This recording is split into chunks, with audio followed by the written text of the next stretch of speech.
क्या आपने कभी सुना है कि भगवान जगन्नाथ ने स्वयं पुजारियों को डांट लगाई हो सिर्फ इसलिए कि एक गरीब भक्त की केले की छाल वाली माला मंदिर में स्वीकार नहीं की गई?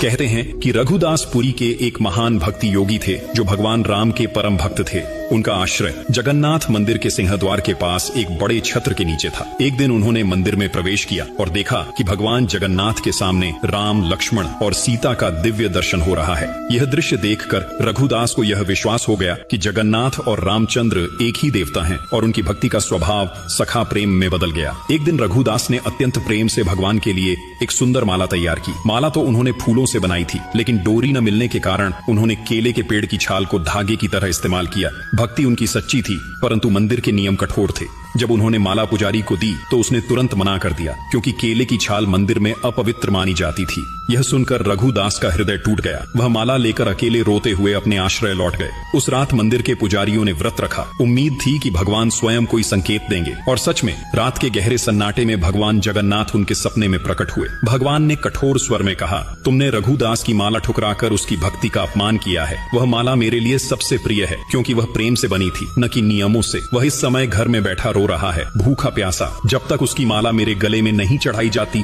तब तक मैं कोई पूजा स्वीकार नहीं करूंगा। सुबह होते ही पुजारी भागते हुए रघुदास के पास पहुंचे, उनके चरणों में गिरकर क्षमा मांगी और प्रेम पूर्वक माला मंदिर ले गए। जब वही माला जगन्नाथ के गले में अर्पित की गई, कहते हैं कि पूरे गर्भगृह में एक अद्भुत सुगंध और दिव्य प्रकाश फैल गया, मानो स्वयं भगवान ने अपनी प्रसन्नता प्रकट की हो। जगन्नाथ वही भगवान हैं जो सबसे पहले अपने छोटे भक्त मित्र के आंसू पोंछते हैं। इसलिए कमेंट में जरूर लिखना, जय जगन्नाथ। Download ShareChat.